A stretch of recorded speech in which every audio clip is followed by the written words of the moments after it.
Check. Testing. 1, 2, 3. Still Are we works. on? It still works. It still works? Wow. Surprisingly. All right. I had to blow some of the dust off and everything else. But we're here. We're here. It's No One Asked Us. I'm Logan. He's Craig. It's been a while. It's been about a month and a half since we've hopped on here to talk with you, loyal listeners, loyal viewers. Those of you that are here joining us live on YouTube or wherever you're watching, thank you and welcome. To those of you that are going to listen back to this later on YouTube or, again, wherever else you're listening, thank you for joining in then as well. It's, as I said, it has been a while since we've hopped on here. Craig, we've both been a little busy, but I think one of us has been particularly more busy the last few weeks. We'll get into some of that stuff. I know you got a big day coming up here in a few weeks. Yeah, it's fine. It's fine. But some news has happened in the world of Illinois sports, Illinois basketball in particular. We want to touch on that. Some big news dropped today. A bomb of sorts dropped from the world of golf. I know you're going to have some thoughts on it. I have questions. I'm not sure you're going to have answers. Nope. But we'll get into some of that.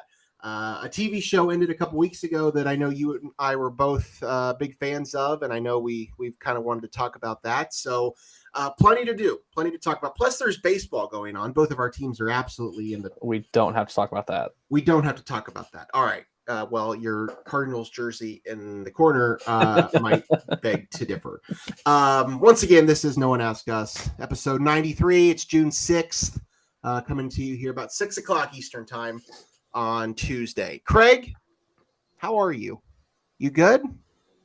Hanging in there. You've been busy. You've had a lot going on. Yeah, there's been some highs and some lows in the last 2 weeks to a month that have caused for a wide range of emotions. We'll just put it that way. But yeah, we're good. We're hanging in there. All the planning is pretty much done. There are still a couple things we need to finalize and a couple more things we need to get ordered. For the most part, all the planning is done. And now it's just getting to the day, you know? You are, of course, referring to your wedding, which is coming up here in a few weeks. I'm excited. I'm excited that we get to see each other in person. There's going to be 100 some other people there that you're going to have to, give your attention to, and that's fine. But you and I have not been in the same room since you came to South Bend for an Illinois Notre Dame game, which would have been maybe 2019. I think it was 2019. But yeah, we talk every day almost, and we've chatted with each other virtually once a week, roughly every week or so for the past however many years, but we have not been in the same room together. So I personally am looking forward to that. But of course, I'm excited to see you guys and be there for your wedding as well. You might know a total of 6 other people at the at the place, but honestly, man, that's fine. That's fine. It's gonna be a blast. We got a lot of be a good cool time. things planned. It's gonna be fun. That is the third of 3 weddings I have to go to starting this weekend. Yeah. So going to be doing spending a lot of time on the road. Allison and I in the car in the old Nissan Rogue.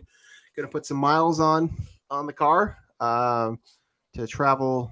I would say clear across the Midwest. I'm actually going to be in Louisville the weekend before your wedding. Yeah. I'm actually staying in a hotel south of Louisville Friday night. Also be back up there again. I don't know what you got going on. Maybe we'll see each other. Maybe we won't.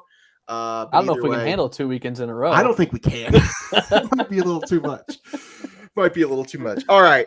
Anything else you want to touch on before we get into this thing? I know you got a lot of other stuff going on in your life, which has kind of kept us away from doing these shows a little more regularly, but we planned on doing a show last week when all of the NBA announcements were going on. Things have happened. Both of us were a little preoccupied. You had some stuff going on. I had some stuff going on. So we weren't able to do a show then. But we figured this week when we both had a little bit of downtime, we could do that. Yeah, those of those of you that watch us on YouTube might have met Lola. We did have to make a decision to put Lola down last week on a day when we thought we were going to have a show. She just had some health issues that she couldn't overcome, and they had been lingering for a while. So we did put Lola down. So that's been the lows of the last couple of weeks that I was mentioning. But so we had to get through that. But I'm happy to be back on here. I took a trip home the next day to get my mind off of things. Christy continued to go to work, so we're getting there. But definitely gonna miss her. But I'm excited for the next couple of weeks with the wedding and getting into some more normalcy with football and ball coming up within like a month or a month and a half. So it's been tough, but excited to be here and get my mind off of things and talk some sports we haven't talked in a long time. One more personal question before we get into the brunt of this show. How's your softball season going? Oh, yeah. I have to miss my first game tomorrow. Tomorrow we play on Wednesday nights. I have to miss my game for my bachelor party. I'm heading out tomorrow night. So I think we're 3-2 maybe. We were 3-1. We lost last week. It's slow pitch softball. They're like 25 to 20 games. We've had a couple low scorers, but we're okay. We got some big hitters that if the game's early enough in the day, they show up, but a couple of our games have started at like 9:30 and he works like at 3 a.m. So he's like, yeah, I'm not going to make those. So you're not one of the big hitters? I'm not a big hitter. I'm more of an average guy. Okay. I've got I'm probably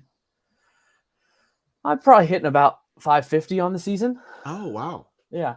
Okay. I normally like 1 for 2 or 2 for 3 type of, but they're all singles. Really don't really get it out of the infield, but it's fun. It's after the first week, I was like, I can't just show up and play softball. I'm gonna need my body to warm up, and I'm gonna need to stretch a little bit because I think I pulled about 5 muscles that first game. So, but it's good. It's I hadn't played in like a league like that since SIU. I played in one rec softball league. Same. So it's been like 12 years since I did any of that. 13 years. So it's fun. Well, that's awesome. All right. We've been on here for about 10 minutes or so. We haven't even got into this conversation. So let's just start with Illinois basketball. That's the thing that we've spent most of our time talking about on this show for the last few years. Before we get into the conversation, I want to preface this by saying I don't think anybody's coming to us for this. We're not going to break any news here. No, literally nothing that we're going to tell you is new information. We are getting our same information from the same sources that all of you are, the same podcasts, the same news articles, the same message boards. So all we're going to provide is just our opinion on the situation. So if you are here and you do have comments or questions, feel free to drop them in the comments section. And as I said, we'll give you some thoughts, we'll give you some opinions, but we're not here to really break any news because quite frankly, that's really not our job. And we're several days late on all of this. So it was a big 24 hours, really. 48 hours towards the end of last week for the Illini. We'll start with the first things that happened, which were the good. Illinois, the last day for players to pull out of the NBA draft to return to college was on Wednesday, I believe. Is that how it played out? Of last week. And yes, there were times throughout the entire offseason, really dating all the way back to some point middle of last season, where you thought maybe you'd get Terrence Shannon back, maybe you'd get Coleman Hawkins back, but it wasn't likely you were going to get both. We heard all these reports about who was looking at who, how high somebody was going to get drafted. Who else were they going to get? What was this team going to look like? And I think to the surprise of many, both Terrence Shannon and Coleman Hawkins announced that they would be returning to Illinois for one more season, which, as I said, was probably a surprise to most people, probably even to the two of them. I listened to Coleman talk on Tay and Piper's show last week, and he said that he waited till the absolute last second to make that decision, which I believe. He was doing some trolling of Illini fans all day on Twitter, which I was getting a kick out of. But I believe both him and Terrence waited until the last possible second. Did you see his dad on Twitter? I don't know if I saw that. What does Dad say? John Rothstein tweeted a picture of a handle of Tito's vodka and said a necessity for anyone covering like portal season or whatever. Yeah. And Rod responded, said, try being a dad or try being the dad. I'm sure. Yeah. So I'm the sure. Hawkinses were dominating the Twitter game last week. Yeah. But that's all good news for Illinois. They return now. Their two most important pieces. Two of the three best players from last season. If you want to put Matthew Meyer in that conversation, you can. But these are the two biggest pieces you needed, and you got them both back. They went through the draft process. They both heard from the scouts, from the teams. They know what they need to improve on. And so now they're going to be back in Champaign, and you're going to get them both for one more season. And hopefully that leads to positive things for the Illini. We'll kind of talk a little bit about each of them individually. I think Terrence Shannon was, I think in a lot of people's minds, was maybe the most pro ready of the two of them. Yep. Was the higher one on most draft boards. But I think he showed while he had his moments last year where he showed like he could be a legitimate pro prospect. It wasn't a complete package. And I think that's what he learned throughout the process. And that's ultimately what drove him to come back. He was first team. He was first team all conference last year, all Big Ten last year. So, you have to figure he's going to be in the conversation for, conference player of the year. Zach Edey will obviously be there. So that's the front runner, but Terrence Shannon is going to be a returning all conference player. The most important piece of the offseason. There's a lot of other factors that could have gone in here. We'll talk about the point guard situation here soon. But the most important piece for this team was to have Terrence Shannon back. And if not to have Terrence Shannon back, to have somebody in that spot, to be the go-to guy, to be the go-to scorer, to be the leader, to be the experienced player. Are you yawning, or you see something I was you yawning. want to react to? I saw yawning. I sorry. thought I didn't know if you were like reacting to something you saw. Okay. No. You're I just am. that tired. I am on Twitter here just in case something happens. I figured. I am listening though. The point is, Terrence Shannon is back, and I think that was the most important piece. Somewhat unexpected. I do think he was kind of wavering the most. I think down the stretch, I think we thought he was the most likely to return of the two. So when he announced he was coming back, it wasn't a huge shock, but it was the biggest piece. Yes. Without him, there was no go-to guy. Correct. There was no scorer. There was no one you could count on to get at least 10, hopefully 15 a night. There was no one on this roster. So as important as point guard was, and we'll talk point guard next, I'm sure. Like I agree with everything you said. Terrence Shannon was the one. It was 1A and 1B. He right there with point guard as the most important offseason piece. And if Terrence stayed in, they were kind of screwed because you would have hoped that if he was going to the draft, he would have decided in March so you could go get someone in the portal to replace him. So they're lucky that he came back. And again, as we do on this show all the time, we are in agreement here that it makes no sense in the world as to why Coleman would stay in and Terrence would not. Terrence is a much more pro-ready prospect, in my opinion. As obviously they're both coming back, so it's kind of doesn't matter. But yeah, I was Coleman somewhat surprised me, but the longer that it drug on, the more confident I was that he was coming back to Illinois. Yeah. Real quick on the Terrence thing. I think had you lost Terrence Shannon, you would have really missed Jaden Epps. Yeah. I think Jaden Epps leaving was there was multiple layers to that. He wasn't a true point guard. That's what this team needed. But if you didn't have Terrence Shannon, I think Jaden Epps could have somewhat filled that void. Not as the go-to guy, not as, 16 a game, whatever. I don't remember what Shannon averaged, but that wasn't going to be him. But I think he would have helped fill that void. And after he left, Yes, they brought in some key pieces, and we'll talk about some of those pieces again because, I mean, we already have several weeks ago, but that would have been a nice, at least, something to fall back on. But Terrence came back. You don't have to worry about it now. You have your go-to guy. As far as Coleman goes, yeah, I agree. I mean, he seemed to be the one most likely to go. Coleman had said he was probably the most vocal player from this team last year. Yep. Was very open with the media, made the comment to John Rothstein, when the process started, that if he was going to come back to Illinois, he wanted to see a more experienced roster. He'd already, kind of flirted with transfer stuff in the past. He's a California kid, really has no ties to the Midwest, so like that was, to me, that was he was the least likely to go. And it's not because I do agree that I think Terrence Shannon was the most pro ready right now, but I think Coleman Hawkins' game translates better to what the current NBA is. The problem with Coleman is that he's not quite to the level that they need him to be. He's good at a lot of things, but he's not great at any of them. He's a stretch four. He's a good passer. He's a good facilitator. He's an okay shooter. He's a good rebounder. He does the things that you want somebody like that to do, but he's not great at any of it. So sounds like what he heard from the NBA is going to involve, being a better shooter, just shooting more in general. I don't think he's a particularly bad shooter. I think that he just passed up on those opportunities a lot.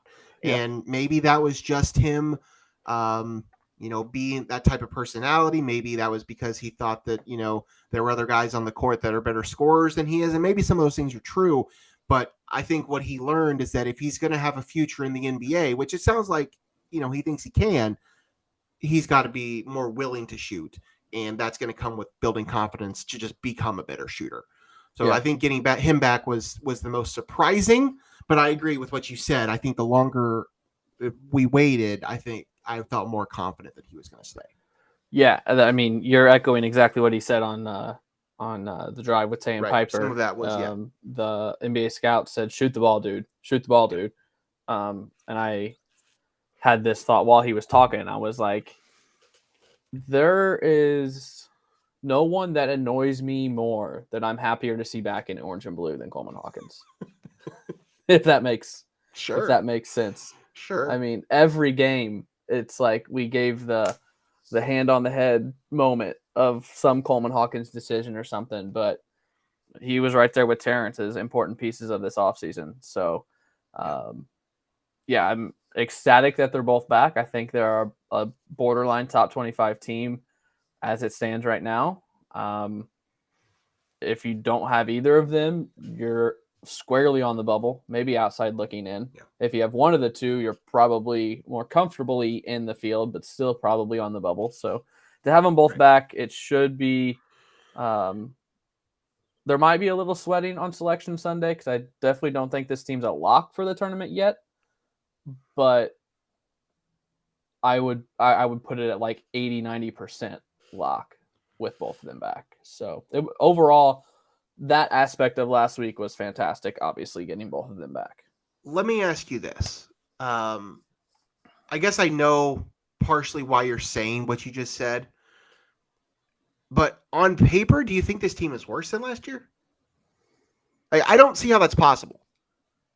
I really don't. I mean, yes, you're losing a good scorer in Matt Meyer, but he was as streaky as anybody else. Yes, Sky Clark was a non-factor. Jaden Epps provided you some stuff. RJ Melendez did next to nothing. I like the guy. I would have liked to see him stay, but I mean, I'm just looking at it on paper. We know the point guard thing. We'll talk about the point guard thing, and I understand but that was an issue last year. And yes, this team had its flaws. I would venture to guess that this team is better than a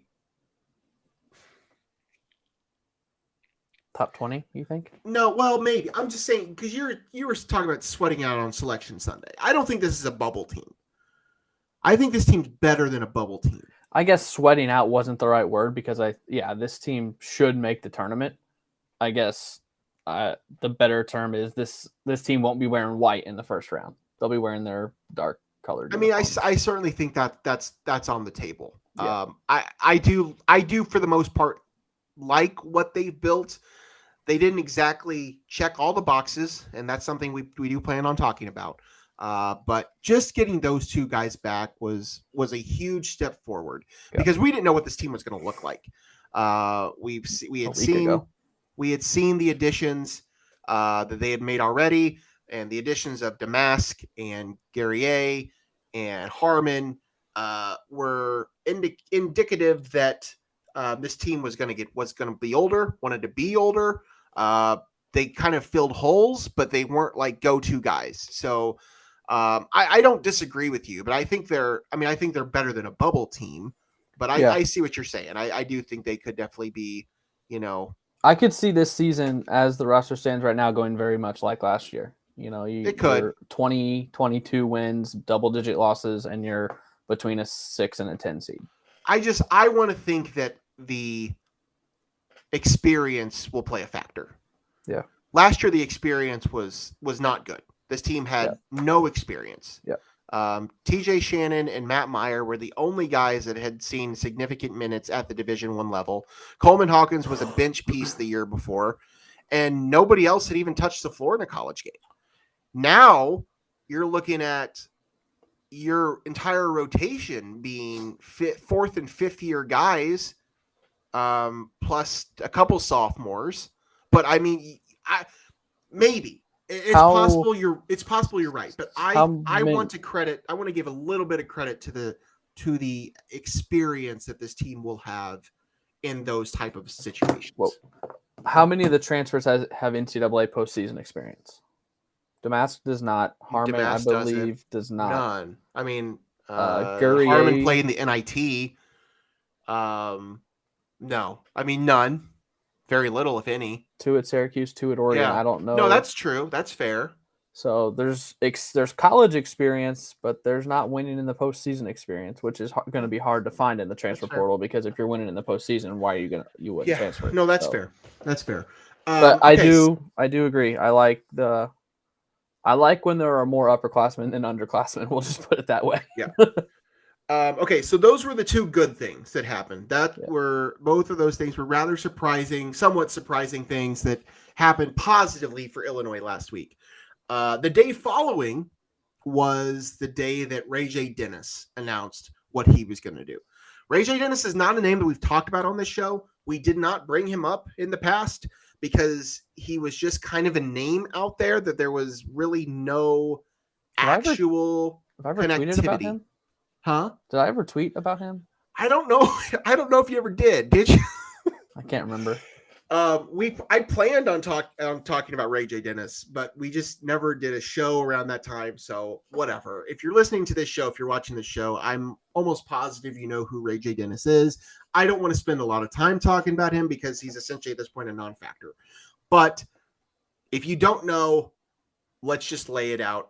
Illinois went into the transfer portal season not knowing that they needed a point guard, knowing that they desperately needed an experienced point guard, passing on any possible point guard that came up because they thought they had their guy already. They thought they knew who their guy was and that he was eventually going to enter the transfer portal and that they were going to be able to get him.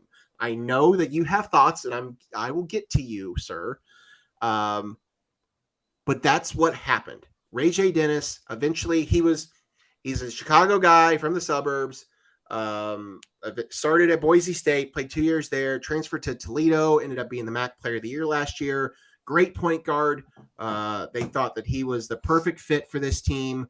As he enters into the portal, he visits Illinois, he visits Baylor, he visits Utah, he visits Michigan. Illinois still thinks they're the front runner. They're going to get him. They're going to land him. They're going to land him. All of a sudden, he doesn't go to Illinois. He ends up at Baylor. So now Illinois, who sat and watched every point guard enter the portal and leave the portal, were left essentially with nothing. Not a little bit more than nothing. And we'll talk about Jeremiah Williams too. But they don't get him. they don't get RayJ Dennis. Going into Wednesday, you had 3 boxes you were hoping to check. And you checked the first 2, but you couldn't get the third. And that sucks because we knew going into the offseason that was going to be the biggest void. Brad last year gave the keys to the car to a couple of freshmen, quote unquote, point guards. That ended up in flames. And this is where we're at. So I know you had your thoughts on it, your opinions on the RayJ Dennis situation. Yes, you did. You were very vocal on Twitter, and I know you received a lot of negativity towards it. I don't think you were wrong at any point. Thank you. No, I mean, I don't think you were wrong. I don't know. I don't know how much we want to get into that particular tweet that was a month and a half ago, but I know. I'm looking at it right now. Go ahead. Just let's talk about it. What was your point that you were trying to make, and so compared to where we are now? As with most things on the internet, as soon as I tweeted it and started seeing the response, I was like, okay, this is not being received as I meant it. But at that point, it's like, I can't do anything about it. I'm not going to delete the tweet, and I can't defend it catch-all because people will see that tweet, but they won't see my reply. So it's like, whatever. I'm just going to let it go. So my tweet was, quote, can I just say if RayJ Dennis is the Illini point guard target everyone was referring to, that's very underwhelming. That wasn't necessarily a knock on RayJ. RayJ's a great point guard. Anyone would have loved to have him wearing the orange and blue as the Illinois point guard next season. What I was getting at was he's not good enough to wait for him to make a freaking decision and not go after other point guards. That was my point. It was more a knock on the approach of the coaching staff to finding their point guard than RayJ as a player. Now, there was no way after I sent that tweet and it started getting the response that I was going to get that point across to everyone else that saw the tweet. But that's what I was getting at. He's not good enough, or Illinois wasn't in a position to wait on this dude to make a decision. They had to get a point guard this offseason because look what happened. They let it go on too long. They didn't close the deal. Someone got in his ear, or he saw something or heard something from someone that said, you don't want to go to Illinois, whether that be, I honestly don't know what it could have been because everything lined up for him to be a perfect fit at Illinois. So my critique wasn't necessarily against RayJ. It was against the fact that you cannot wait on a particular player in this era of the transfer portal. If you have a need, you have to go fill it because look what happens. You don't close it, you let other schools hang around, and then you get screwed on June 1st when the guy that you thought was a lock from your state, had a connection to your coaching staff, goes somewhere else. Yeah, those aren't the words that you tweeted. No, I agree. The way I worded it, it made it sound like, and at the time I was probably looking through it as this dude's a MAC point guard. You know, he has no Power 5 experience or no high major experience. There was some of that rooted in that tweet that, you know, at the time Caleb Love was out there. There were other, who was the other point guard?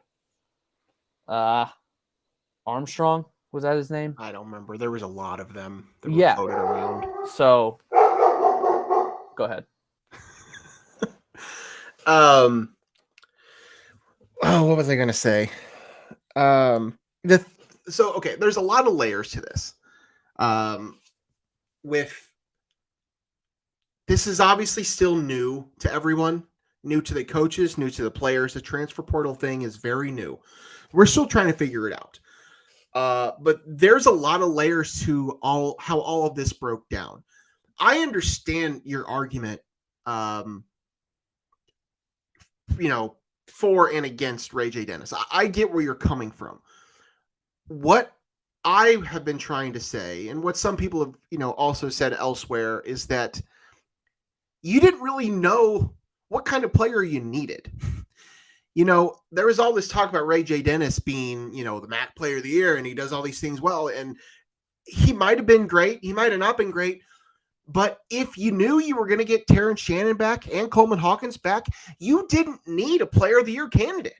You didn't need to have that sort of explosive. You just needed an experienced facilitator. That's all this team needed from the very beginning. But if Terrence Shannon doesn't come back and you lose Jaden Epps, that calls for a whole new type of player. And there's no perfect solution here. I don't know what Brad and the coaching staff knew. I don't know what the players, the Terrence Shannons of the world and the Coleman Hawkins of the world and the RayJ Dennises of the world, I don't know what was going on in all their heads. All we know is what else is being said and put out into the world. I just can't imagine that it's very difficult to figure out or very easy to figure out. I think it's probably very difficult to figure out because you just don't know. We waited until the absolute last second to know for sure that your two best players were coming back. At that point, you just need a point guard. I don't care who it is. I don't care if it's some, as long as he has some experience at the Division I level in a starting position, I would have been okay with it. So it didn't need to be the MAC player of the year. Is that guy already on the team by the name of Justin Harmon? He's not a point guard. Is he? I don't think he's a point guard. I thought he was a point guard. Nothing I have seen or read about that guy says that he's a point guard. If he is, then he's very turnover prone. I don't think Justin Harmon is a point guard. He might be a secondary ball handler. He might be, the backup guy coming off the bench, but I don't think Justin Harmon was recruited with the idea of him being this team's starting point guard in November. I don't think that was at all ever the plan, would be my guess. I don't think he's that type of player. So I don't know. I can't defend any of it. I don't know everything.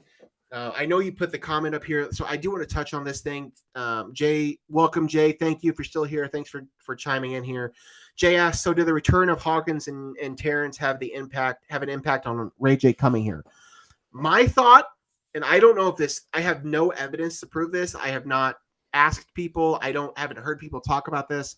I wonder if they did have a negative impact financially.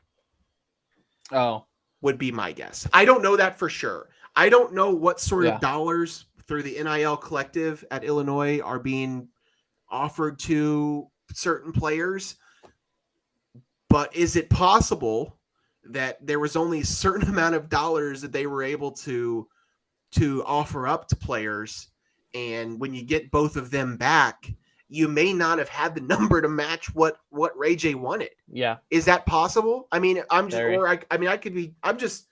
saying this. I've not heard this. I don't know. I'm not, and I'm sure speculating, but to get Coleman and Terrence to come back, the number that they were told on May 30th was probably larger than the number they were told on May 15th. Probably. Yeah. Another negative impact and that I was going to say was if RayJ wanted to put up the numbers that he did at Toledo, he wasn't going to average 19 at Illinois with Terrence and Coleman back. So Terrence and Coleman coming back might have, negatively impacted Illinois because if RayJ wanted to prove that he could be freaking Damian Lillard or something and score 20 in the Big Ten, he wasn't going to do that with Hawkins and Shannon. So it could have had a negative impact where we thought it would have a positive. So it just depended on what RayJ was prioritizing when making his decision. So we don't know. We may never know about all the decisions that went down here. I don't know what was going through. If you want to know, heads. I'm sure Derek Piper will have some sort of write-up because he was all over it. Yes, I'm sure at some point there will be some information from Derek. Yes. But that's where we stand right now. Illinois did pivot immediately after the RayJ Dennis thing, and they did announce that they signed Jeremiah Williams to join them in Champaign. Williams, another Chicago kid, played at Temple for a couple years, then transferred last year. Illinois was in the mix last year, but lost him to Iowa State. He then got hurt, tore his ACL before the season even started, so didn't even play a second of basketball last year.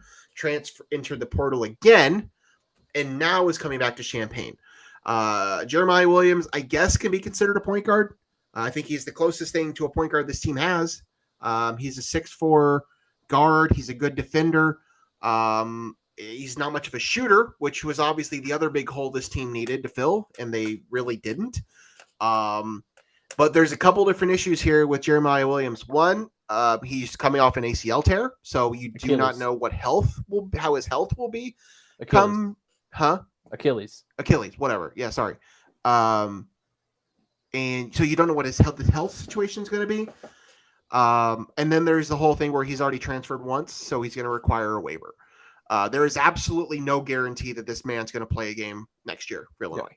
Granted, he does still have 2 more years at least after this, I think. I think he can get a medical for last year. Yeah. So there's multiple years ahead of him. So even if he doesn't play this year, you have him for the future, which is part of why they wanted to get him anyway. But there's nothing guaranteeing that he will step on the court for the Illini this year. So, I mean, I guess it's a decent fallback plan. I think it would have made more sense had you still gotten RayJ.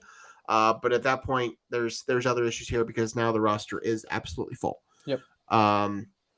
So we'll see. The Jeremiah Williams thing was kind of a bomb that I don't think anybody saw coming, but I think everybody's attention was on Terrence Shannon, Coleman Hawkins, and RayJ Dennis, that they didn't even really think about what else could be happening.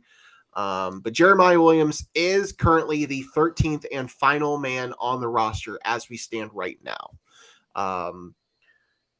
If he's healthy, if he's able to play, you can probably pencil him in to be your starting point guard. I don't know that I love it, but I think that's what you're looking at right now. But we don't know the health situation, and we don't know when the waiver will get approved or whatever. So that's where we are. I don't know what happens next. Word on the street, around the message boards, is that possible another spot opens up. I wouldn't count on that, but it's possible. And if that's the case, who knows? This team still is in desperate need of an experienced point guard, but I don't know that one's out there that is an actual logistical option for Illinois. Yep. I think the most interesting thing I've taken away from the last, 5 days, week, listening to Coleman Hawkins on Tay and Piper, and Derek Piper got a very interesting answer out of him when asked about the approach to this year as opposed to last year. Yep. And Coleman basically said that we babied some guys to cater to them, and then they bailed on us and all of that. Not word for word. Go listen. I'm sure that Tay and Piper have their shows archived or podcast. It was last Thursday, so it would have been like June 1st. You can listen to the podcast form. That's how I listened to it over the weekend. It's a very candid answer that that's my biggest takeaway of the off season was that last year they basically let the couple players do whatever they want, and they babied them, and they didn't coach them hard, and that's what happened. We know what happened. So hopefully this year's different, because I think that was our biggest critique of last year. And we'll go from there. So just to kind of reset the roster right now, as I said, all 13 scholarship roster spots are full. I got something else when you're done. Do what? I got something else when you're done going over this. You have 4 guys that are fifth-year players, Terrence Shannon, Marcus Damas, Quincy Guerrier, and Justin Harmon. You have a 4th-year player in Coleman Hawkins. You have 3 guys that have at least 2 years, I think. That's where Jeremiah Williams, Luke Goody, and Dane Danger fit. Then you have Sincere Harris and Ty Rogers. And then you have 3 freshmen, Nico Moretti, who redshirted last year, Dre Gibbs Lawhorn, and Amani Hansberry.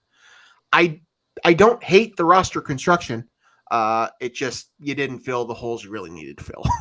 That's the problem. Was the other That's thing. The problem. But before I get to that, Coleman is the first 4-year Brad Underwood player. Yeah. Which, when he announced, that was all over the thing. But what did I text you a couple days ago when we were talking about the roster? They 2 biggest needs going into the ball offseason, handler, needed a facilitator, and you needed shooters. And have they addressed either of those? Not really. No. Exactly. No. So, but they do have more experience. So they do have more experience. I don't, you and I are probably more familiar with Marcus Damask than most people that are watching or listening to this show. He's not a point guard and he's not a shooter necessarily, but I think he can do things. He's probably going to be a better player than some people want to give him credit for. Mm-hmm. I don't know that you can necessarily write him in pen that he'll be a starter to start this season, but I think you can pencil him in into that mix. I think him and Shannon and Coleman, I would pencil into to 3 of the 5 spots. I think it'd be Gary or Dane will be your other post player.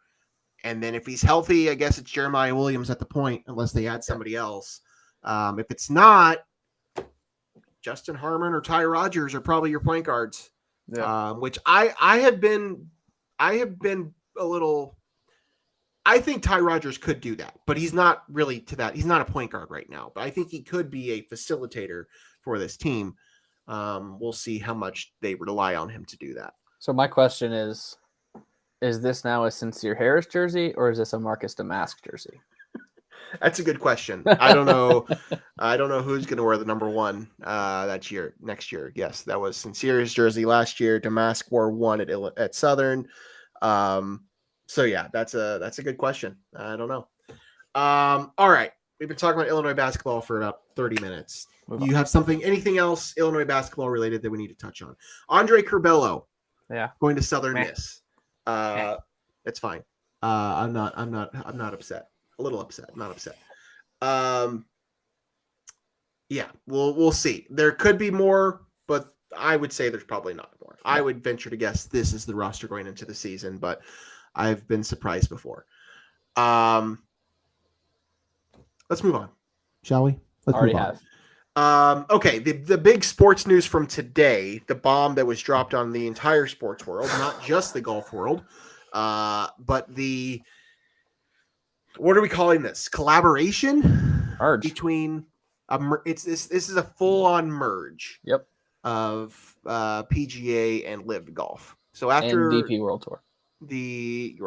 After all the drama over the course of the last 12 months, however long this has been going on. I think 2 years. With LIV Golf stepping in and paying PGA guys to come over to the dark side and, everything else. And now it's just all one. I love the are you an Office guy? Are you? Yeah. So you understand the Michael Scott Paper Company. Yeah. Like it is perfect. Yep. It took me a second to really connect all the dots, but I'm like, yeah, that's what this is. Explain it in layman's terms because most people don't. In The Office, Michael Scott, Steve Carell's character, was the branch manager for Dunder Mifflin. He decided to form his own company, the Michael Scott Paper Company, took a couple of his employees with him. That story arc lasted about, 3, 4, or 5 episodes. And then at the end, basically the Michael Scott Paper Company wasn't really a true competitor, but they were causing enough pain and stress for Dunder Mifflin that Dunder Mifflin really had no choice but to essentially just bring them back into the fold and essentially buy them out. So that's pretty much what LIV has done at this point. So I will open this up to you now. You are the expert. This is your world. I don't know if you know answers to questions, but what's happening here? What is this? It's exactly what LIV wanted. It's exactly what the guys associated with LIV wanted. They were unhappy with the PGA Tour, the way that they were treating the players, the way that things worked. They were offered 50 times the money they were making on the PGA Tour to play less, to travel less, to be with their families more. And they took it hoping to impact some change, and that change is here. And obviously there's so much that happened that I'm not going to be able to cover it all. My brain has been mush since this morning, trying to wrap my head around it all. But essentially, LIV and all of their guys that took the money come out looking like roses because Jay Monahan, who is the CEO of the PGA Tour, just completely sold out and drug every single player that stuck with his tour and stuck by him drug them through the absolute mud, because those dudes turned down 9-figure deals to stick with the PGA Tour on their loyalty. And this is where all of the history and prestige of golf is on the PGA Tour, not LIV Tour. PGA Tour plays 72 holes, 4 rounds. LIV Tour plays 54 holes, 3 rounds, shotgun starts, just not a true tournament. And then in the blink of an eye, snap of a finger, Jay Monahan's like, well, you know what? We're going to partner with them now. It just doesn't make sense. I don't know how Jay Monahan survives this. I know he's behind the deal. I've been bookmarking tweets all day to go back and read them out, but I know you have questions, and I want you to throw them out there because I kind of want to try and wrap my head around and try and answer these to maybe think more, but just absolutely blindsided. I sent it to Christy. I said I was flabbergasted was the word I used, because no one saw this coming. No one saw this coming. They said Monahan spoke to the media just 30 minutes ago, an hour ago, after a players' meeting with the PGA players. And Monahan said it was him, 2 people from the PGA Tour, and 2 people from the PIF, the Private Investment Fund. And that's who made the decision. There were no PGA players involved. Tiger Woods did not know. Rory McIlroy has been carrying the PGA torch. He had no idea. No one on LIV knew. Greg Norman, the CEO of LIV, had no clue. And that's the other thing, is that LIV is not included in this. This is the PIF. So this is not the PGA Tour and LIV combining. This is the PIF, who funds LIV Golf, partnering with the PGA Tour to form a new company. Which is just like, that was the whole crux, I think. And that was my big issue, was the whole moral of LIV, was that you're getting your money from these murderers and these people who don't give women any rights, and these people who killed that American journalist not too long ago. Like, those are the people that are funding LIV Golf. Now they are running the golf world in its entirety. They run the PGA Tour. They run every pretty much golf event that's going to go on is going to be funded by the Saudis and the Private Investment Fund, which is what caused everyone to go up in arms when LIV started. So bad luck, bad business is kind of what I've been telling people. I don't like the whole winners and losers thing. Go ahead. But like, who comes out of this looking good? We'll say Phil Mickelson, Brooks Koepka, Bryson DeChambeau. The guys that left, the guys that switched to LIV, because they got their bag. They got suspended from the PGA Tour, but now they're going to get right back on it. They went and got their 9-figure contracts, played. They didn't miss any majors. They were not suspended from the majors. They still got to play in the big tournaments. And then they went and played in those fun LIV events for a year. And now after they apply for reinstatement and get approved, they're back on the PGA Tour like nothing happened, except they're $150 million richer. I don't know.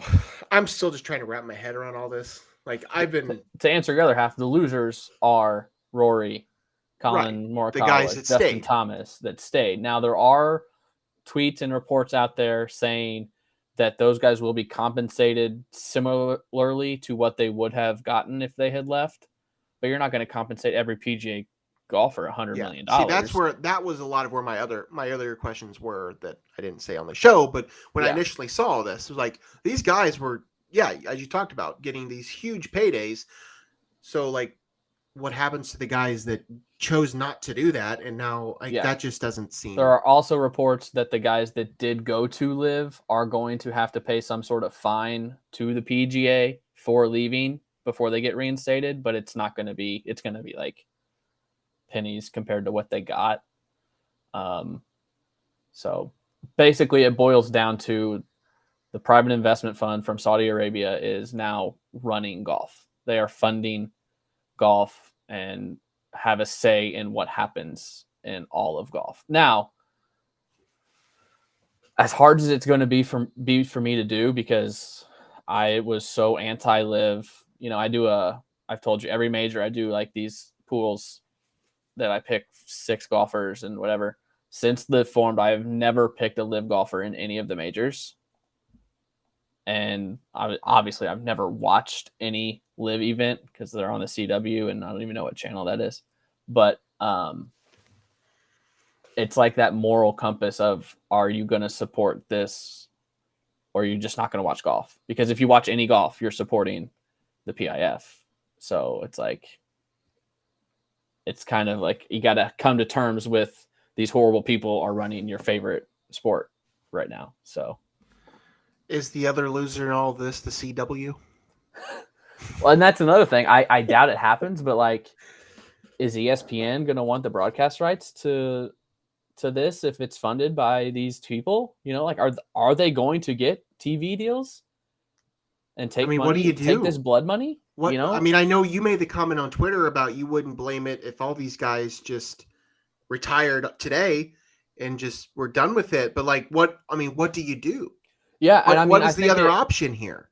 I think that might be something, and I wouldn't say retire, but like, if I'm a PGA Tour player that has stuck by that tour and Jay Monahan, the CEO, and then this happens, I could see them banding together and being like, we are not playing until Monahan's out. Because this was him. This was it. He didn't tell anybody. It was 5 guys in a room that made a decision. Then they went golfing together and had lunch, and then they signed the papers. I mean, it's not official yet, but they've said that like there's no reason that it's not going to be, and I have no reason to believe it's not going to be. But like, this is a dude, and if you just Google Jay Monahan, look at some of the stuff he said a year ago and some of the stuff he said today. Like, he straight up said in an interview with Jim Nantz, have you ever had to apologize to someone for playing on the PGA Tour like people are having to apologize for playing on the LIV Tour? Like, that's just like scratching the surface of what he said about LIV. So what a mess. The end of the story is, like I just said, PIF is funding all of golf and money always wins. I mean, that's the moral of the story. The money is always going to win because that's what it comes down to.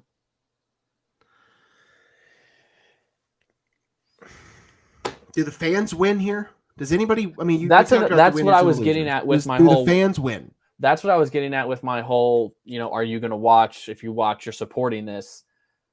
My biggest issue with LIV, right above the LIV is funded by blood money. My biggest issue was I want to see Brooks and Phil and Dustin Johnson and Cam Smith against Rory and Colin Morikawa and Justin Thomas and Jordan Spieth every week. I don't just want to see that 4 times a year at the majors. Right. I want to see that every week. And that's what you're going to get. Right. Now, I don't know how the format's going to work because in the release or what they said was, LIV had a team aspect that the PGA Tour said they're now going to look into. So there might be some sort of team aspect with PGA. There might be kind of more loose crowds. I know a couple of their tournaments, they were playing music and all that kind of stuff in LIV. I don't know how much of the LIV format's going to migrate to the PGA Tour. There's a lot of details still to come out that eventually I think everyone will get over. It's just the initial, like, you're getting in bed with some bad people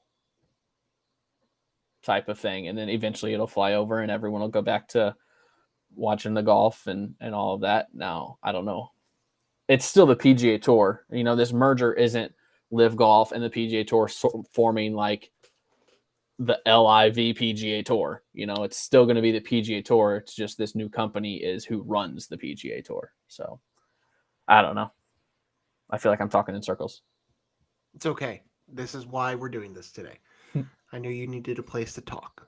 So, all right. Yeah, it's a mess. What a weird day. What a weird day for sports and golf and anybody that watches or cares, because just wow. Yeah. Okay, let's move on to the third main topic we wanted to talk about today before we shut this thing down. We've been going here for about an hour. So, Ted Lasso. Ted Lasso finished up its third and maybe final season a week ago. I know we'll get to that. I think I know what's going on there. They finished up their third and maybe final season last week. You and I have been watching it from the beginning. I know we've both been big fans of the show throughout its run. One of us has felt a little more positive throughout most of the show than the other, but that's really not all that important. Yes, Craig with his Believe shot glass. I don't know How why many my different camera's turned around. How many different Ted Lasso related merchandise things do you own? I think just 3. I bought the T-shirt and the sweatshirt last year when I went as him for Halloween, and then I just have that. I've been wanting to like update it with since they're outfitted by Nike now. Yeah, I've been wanting to get some legit Nike stuff because the quality of the stuff jacket. last year is really bad. I've said it on Twitter a couple times now, and I got Nike to tweet back at me because they thought that I was, I don't know, Nike bots. But the new jacket that the coaches were wearing at the end, I really want that. Yeah. But yes, so Ted Lasso just ended. I guess spoilers warning if you are watching Ted Lasso and not caught up to the end of the season /series ? I want to hear your thoughts because I know you have told me it is your favorite TV show of all time. So I would love to hear your thoughts on this show. Or do you want me to go first? How do you want to do this? I'll go first because Okay. I mean I don't have a ton. I just think that as I tweeted, as we watched the very last episode, I tweeted it right as it was over. It was the perfect show at the perfect time in the world. You know, we were at a time when it came out. I think we were in COVID. I don't know if we had gone out of quarantine completely yet. I don't. But we were still in COVID. Yeah. And I just felt like the way that every episode had some sort of message that at the end you understood what that message was of that episode. Now, was every single storyline and plot line perfect? No, but I just felt like even this season, I know this season got a lot of flack, and I think you're going to touch on some of that. I saw Jeff D'Lo from Twitter touched on some of that. Even the bad episodes, I walked away or I turned it off understanding what the theme of the episode was and how they went about it. The one I'm talking about was the one in Amsterdam or whatever. Did not like that episode. But even the last 5 minutes of it, I was like, holy cow, that was really good. So I just thought it was perfect for the time. I loved how all the callbacks to either old shows or old roles by those actors or old episodes. Even the finale had so many callbacks to the first season that I'm like, how does Jason Sudeikis and Brendan Hunt and how do they remember? Like, are they thinking when they're writing the first episode that in the finale, let's reference back to this? Or are they like writing the last episode and being like, oh, remember when we talked about that in the first episode? Let's make sure we connect those dots, you know? I just love 99.999% of the show, and it will be rewatched many, many times.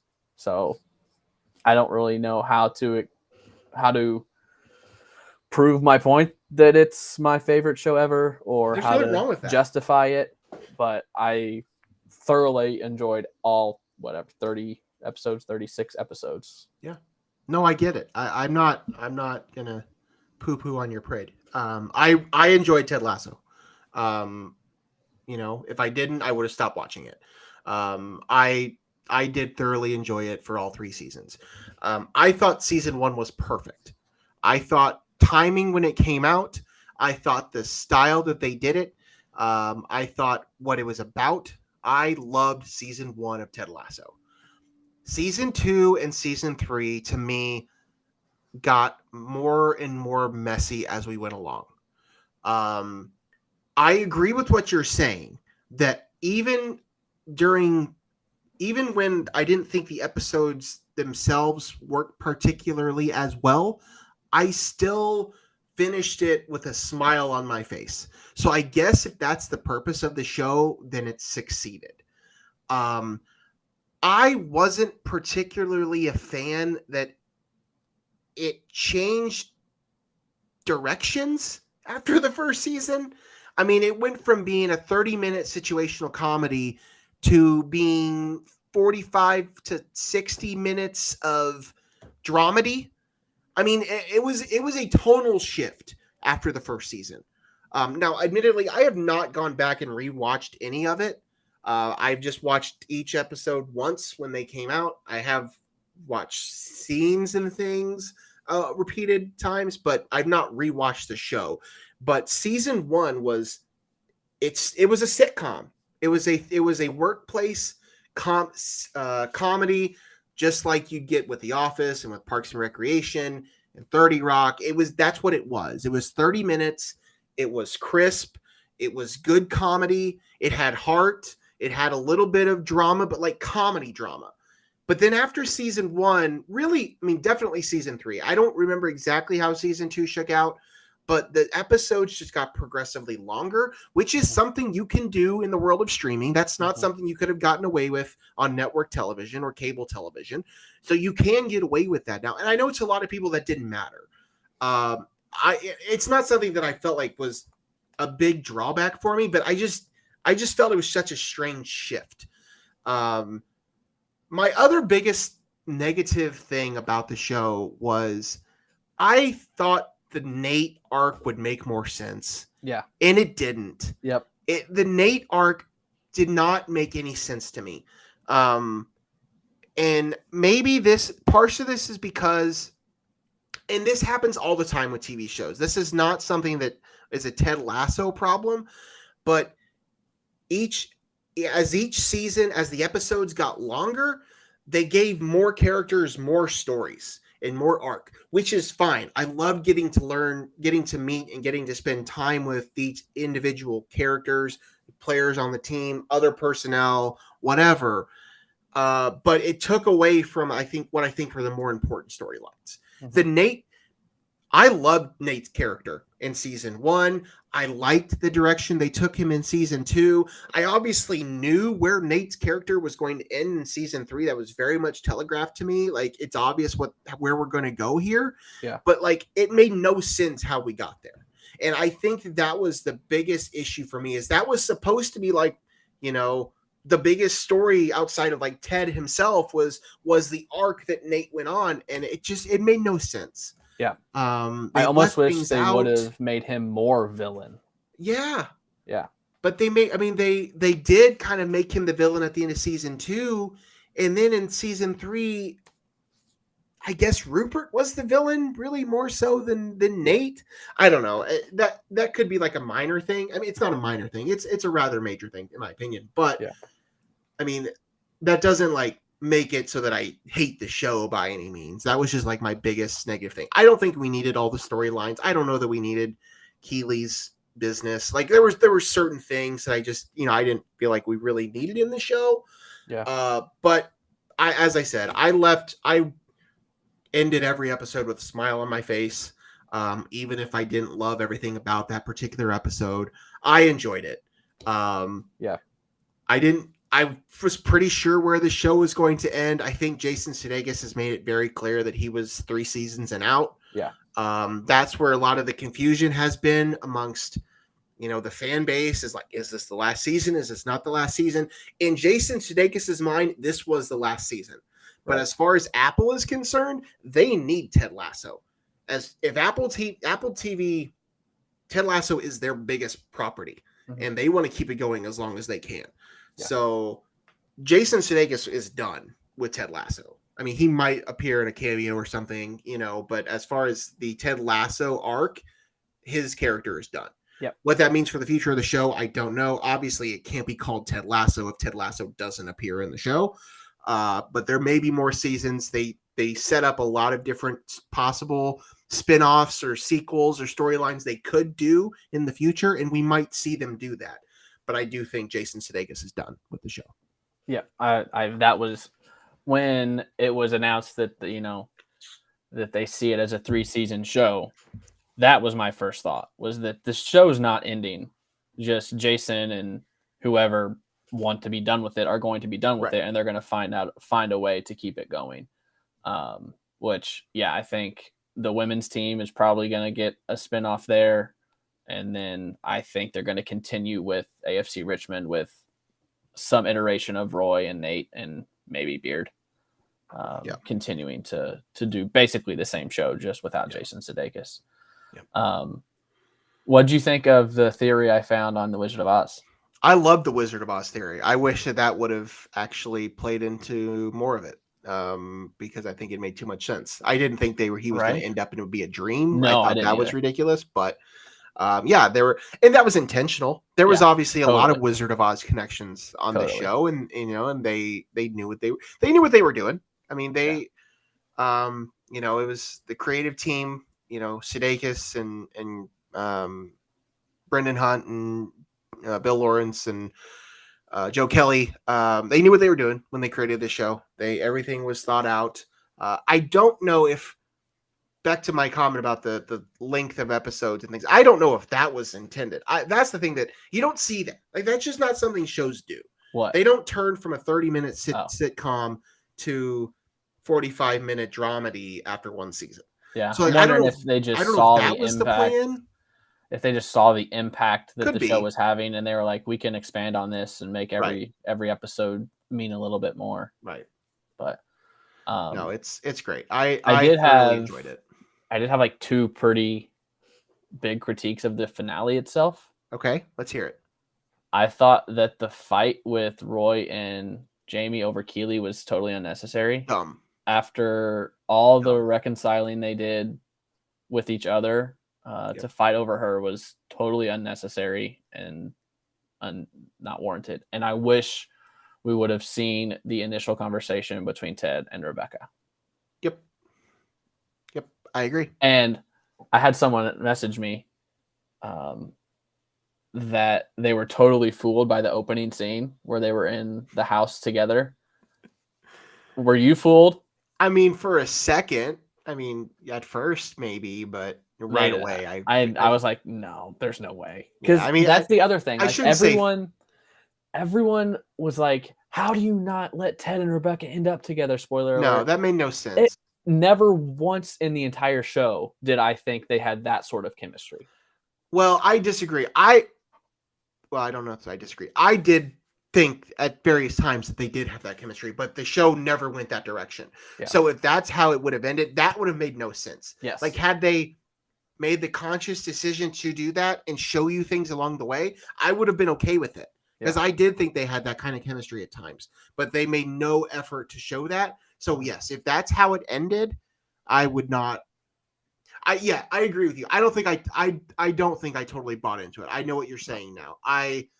At first I probably thought, okay, really? But no, that would have made no sense. I'm with you there. Yep. All right. I mean, I could talk about it for an hour, but do you want to keep talking about it? No, I got stuff to do. All right. Anything else we need to touch on? We're a little over an hour now. We've talked about the three main things we wanted to talk about. Baseball season's not going really well for either of us. No. Ellie De La Cruz is making his debut today for the Reds. Yeah, how about that? I snagged him about 9:45 this morning. Just kind of thought at some point he's coming up, and Guess who was going to go watch him on Sunday in Louisville? And then something came up, and we weren't able to go, and now he's not playing for Louisville. Well, I guess you just got to drive to Cincinnati, which I have been known to do. I know. Weren't you there not long ago? Yeah, we went to the Cardinal game 2 weeks ago. All right. Yeah. All right, Craig. I think we should probably shut this thing down. Thank you to everyone that jumped in here into the comment section. I know we didn't get to everything, but appreciate you. Appreciate everybody for watching, for listening. Whenever you listen, whether you're live or checking us out later on YouTube or on Spotify or Apple, wherever you get your podcasts, thank you very much. Craig, thank you to you. I don't know when we'll do this again. It could be in a week. It could be in a month. Who knows? I know you got a lot of stuff going on. I'm excited to see you here in a few weeks. And it's going to be a lot of fun. And real quick, shout out Mike Reis. Yeah. Mike Reis, voice of the Salukis, announced his retirement last week. While all the other college basketball news was going around, Mike Reis dropped that bomb. I know somebody that's been very important to both of our careers. You especially, growing up in Southern Illinois, listening to his broadcast. Yeah. I met Mike Reis for the first time when I was in junior high, or probably high school. He came to the sports announcers camp that I was attending. Him and Dave Snell from Bradley made the drive to Danville to speak to a bunch of junior high and high school kids for an hour or two. So that's the first time I met Mike Reis. It's a very famous picture now in Reis and I's relationship, because I always like to share it every couple of years on his birthday. But yeah, he's been huge for me as well. And I wanted to give him proper love for many years behind the mic for the Salukis. He's been a very important person to a lot of people, and wish him nothing but the best. And I fear for the person who has to replace him. I volunteer. Do you? Did you submit your application, your resume? No, I did not. I did radio 1 year for football. Former voice of the Murphy Red Devils. And after the season, I went to the station to ask for the tapes to put a resume together, and they didn't record any of the games. So I have zero evidence of me ever calling radio. Probably for the better. So me and Rob Jesselson and I think Curtis did some games. Yeah, I remember. Yeah, I remember. All right, let's shut this thing down. Yeah. For Craig, I'm Logan. This has been No One Asked Us. We'll see you soon. Don't know when. Follow us on Twitter, social media, all that stuff. Bye. Bye.